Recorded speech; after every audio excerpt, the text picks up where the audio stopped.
Bonsoir, bienvenue à l'Atelier Librairie, le livre voyageur animé par Fabienne Roch et moi-même, Bruno Lalonde. Nous sommes à Montréal le 27 décembre 2022.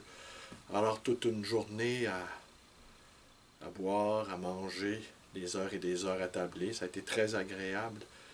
Mais je ne sais pas comment font les intellectuels parisiens pour, euh, pour avoir des soirées aussi arrosées et travailler en même temps, et travailler même beaucoup.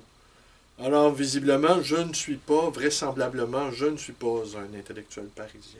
Voilà, vous l'avez remarqué. Je suis plutôt de tempérament tempéré. Voilà.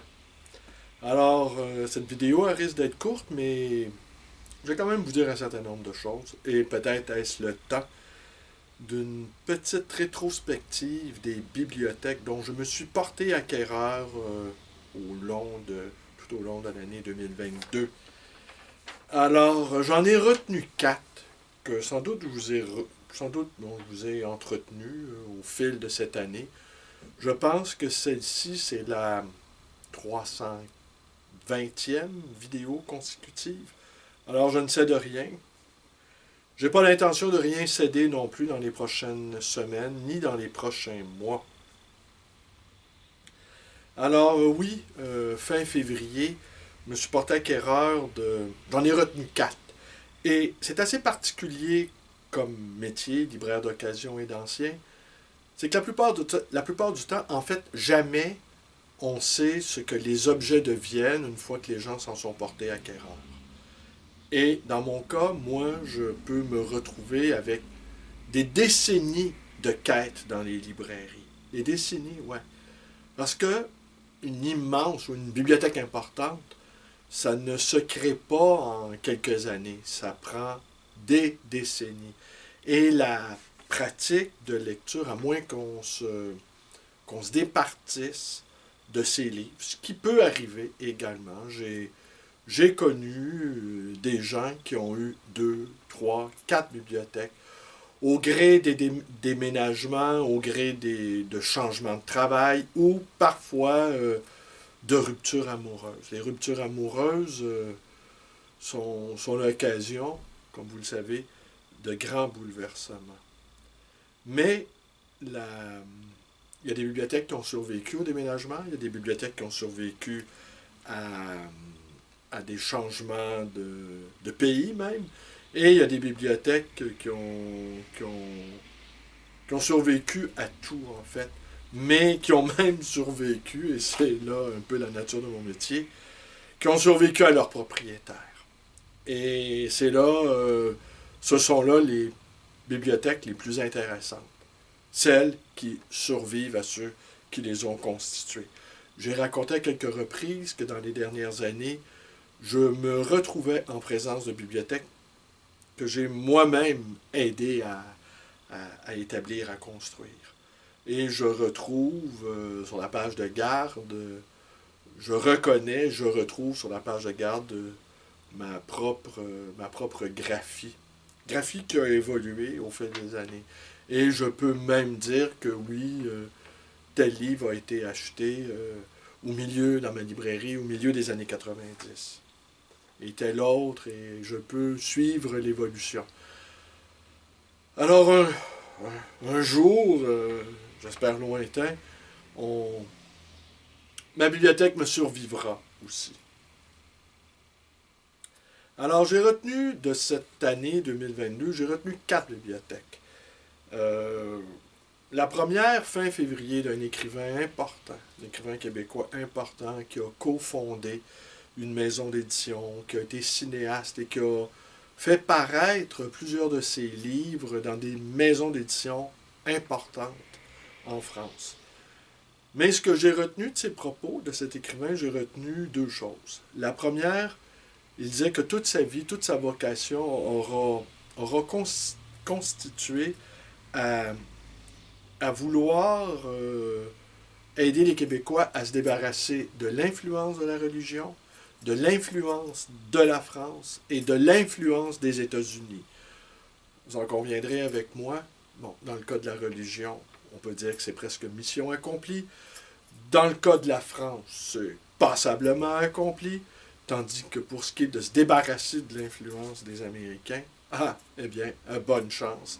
Je pense que cet écrivain-là d'abord devra y renoncer à ce projet, mais devra espérer qu'il y ait une relève aussi qui va tourner le dos à, à l'influence américaine, ce que je ne vois pas dans un horizon assez rapproché.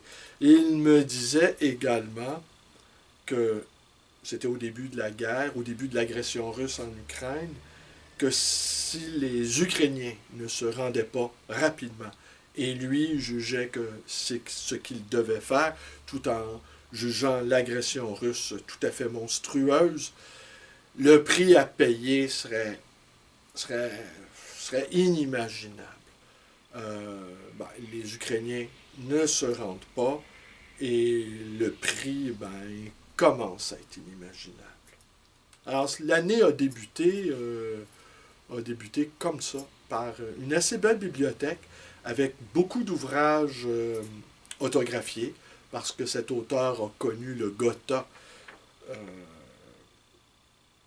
intellectuel et littéraire, à la fois du Québec et pas mal de la France. Alors, on y retrouvait de fort belles dédicaces avantageuses, mais cet auteur étant entré dans le grand âge, que le dépouillement, on pouvait, en tout cas, j'ai pu ressentir une sorte de détachement par rapport à son propre travail. Et peut-être est-ce le cas quand on arrive à un âge très, très, très avancé.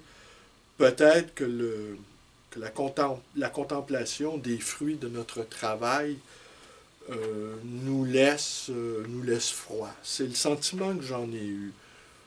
Aucune arrogance chez lui, même si dans le milieu, il a été jugé par ses pairs comme étant hautain.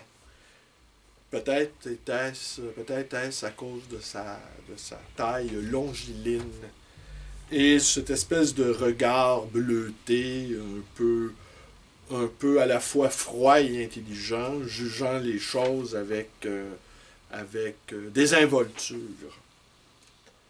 Et oui, je vous disais, bon, l'influence américaine, là, j'ai entendu à la télévision française il y a quelques jours, quelqu'un parler des States, mais United States, mais disant les states. Alors, ça m'a fait bien rigoler. Les states. Alors, ne parlons plus des États-Unis, ni de l'Amérique, ni des States, mais des states. Alors, il fallait que je la glisse dans une ou l'autre des vidéos. C'est fait. Il y a ce qu'on a appelé aussi la deuxième bibliothèque. Bon, un peu par dérision, mais c'est pas si drôle, le Donbass. Et ça, il y aurait long à dire aussi sur cette bibliothèque. Quelqu'un m'appelle pour me dire qu'une dame a quelques centaines de livres dont elle souhaiterait se débarrasser. Elle ne les vend pas, elle les offre. Alors, avec mon collègue René, nous nous sommes rendus, pas tellement loin de la librairie, dans un quartier plutôt très très modeste, et quelle n'a pas été notre surprise de constater qu'il n'y avait pas quelques centaines de livres, mais plutôt quelques milliers, dans une pièce qui n'avait pas vu, une pièce dont la fenêtre n'avait pas vu la lumière du jour depuis 22 ans, et il n'y avait aucun rayonnage, aucune tablette. C'était une immense boule de livres. Et on a fait exactement 15 ou 16 voyages de 40 cartons. Alors faites le calcul, c'est des milliers, des milliers, des milliers de livres. Et René en a pris la plus grande partie, je dirais à peu près 90% des livres. Moi, j'en ai retenu que 10% pour jugeant que ces livres-là pouvaient trouver preneur à l'atelier librairie. Et j'ai constaté que son propriétaire avait écumé toutes les librairies de Montréal et j'ai été étonné de voir qu'il ne fréquentait pas la mienne jusqu'au moment où j'ai enfin reconnu ma graphie sur la page de garde d'un des livres. Et après, dans cette séquence, en fait, parce que plus on avançait, en fait, les premiers, c'était les livres fraîchement acquis. Et comme j'avais quitté le quartier 5 ans auparavant, le quartier Côte-des-Neiges, alors ça a pris un certain temps avant qu'on arrive au moment où les livres ont été achetés à Côte-des-Neiges. Et j'ai pas été long à comprendre non plus l'état de santé de son propriétaire. Il n'a jamais su que j'étais ici. Alors sans doute, je l'aurais eu comme client, comme son domicile était à quelques coins de rue. Alors, mais donc, je ne l'ai jamais revu depuis Côte-des-Neiges et son état de santé, en fait, ne lui permettait pas d'aller ni ici ni ailleurs. Alors, une fois que j'ai constaté que j'avais ce propriétaire pour client, j'ai interrogé la dame qui m'a confié que je lui ai demandé gentiment si son mari n'était pas Ah non, je lui ai demandé de voir une photo de son mari, parce que j'ai fini par lui dire, au bout du 6e ou 7e chargement, que peut-être que je connaissais son mari. Alors elle m'a montré une photo, et évidemment, j'ai reconnu ce mari qui a fréquenté ma librairie pendant 20 ans, et j'ai eu l'audace de lui demander si son mari n'était pas un peu mythomane. Car pendant 20 ans, il m'a raconté qu'il possédait un manoir à l'île Perrot et une résidence secondaire en France, ce qui ne cadrait pas du tout avec l'appartement très très moderne dans lequel sa femme et lui vivaient. Et oui, elle m'a confié qu'elle a utilisé le mot d'affabulateur. Et c'était le cas. C'était toute une vie de mensonge finalement. Et les livres, certains livres, on retrouvait les titres à 10 ou 12 exemplaires sur des sujets, les trains, les trains, les motoneiges, le sport, un peu de littérature, mais pas beaucoup, et des photos compromettantes. Des photos compromettantes. Il n'était pas juste affabulateur, il avait également une double, une triple vie. Bref, il vivait dans un monde imaginaire et cette dame a été tout à fait soulagée, je pense, de retrouver sa pièce après 22 ans. Et je pense en fait même qu'elle n'en revenait pas de notre assiduité à, René et moi à y retourner dans un 3e étage, par temps caniculaire. Tant et si bien avec la poussière, la chaleur, les avancées étaient tellement minuscules par dérision, on a appelé ça le Donbass. Évidemment, vous avez compris que ça n'a rien à voir avec les souffrances du peuple ukrainien. Il y a cette fameuse bibliothèque aussi des 4000 livres érotiques. Alors ça a été un grand cru. Je n'avais jamais vu autant de livres réunis. Mais le sujet est vaste. Les positions ne sont pas innombrables, mais les permutations des corps, les enchâssements, les emboîtements, avec toutes les possibilités, même si elles ne sont pas infinies, c'est comme les 26 lettres de l'alphabet, n'est-ce pas? On peut écrire des millions de livres à partir de 26 lettres. Et on peut réinventer la roue avec 26 lettres. Et là, le sujet étant infini, mais 4000 livres, c'était quand même pas rien. Et j'ai filmé un petit bout du Donbass, et j'ai filmé en partie cette bibliothèque-là. Et là aussi, le propriétaire, quelqu'un qui occupait un poste important dans un ministère, un esprit tout à fait singulier, va sans dire, mais de sa fille, unique héritière, quelqu'un de très organisé, de très méthodique, et un esprit analytique, en fait, mais doublé d'un être parfaitement intéressé par les choses de la vie. Enfin, la 4e bibliothèque, qui n'était pas qu'on est venu ici me porter par des gens qui en ont Ce que j'en ai déduit, en fait, il ne l'avait pas acheté, cette bibliothèque-là. C'était sans doute dans le cadre de ce qu'on appelle en France un vide-grenier. Alors, probablement, ils ont vidé l'appartement ou la maison et il y avait quelques milliers de livres. Et je n'ai pas su, parce que ceux qui sont venus me porter les livres en savaient assez peu, qui était le propriétaire de cette bibliothèque, mais j'en ai déduit que c'était un professeur d'université en gestion, hypothèse. Il y avait quelques livres de gestion, mais visiblement c'est quelque chose qui l'intéressait assez peu. Des livres techniques. Je dirais plutôt en gestion ou encore en affaires publiques. En gestion des affaires publiques, plutôt. Et énormément de livres, en fait, sur les goulags, les camps de concentration soviétiques. Et c'est clair, professeur d'université dans une institution qui a la réputation de camper nettement à gauche et qui est régulièrement un foyer de contestation étudiante, j'en ai déduit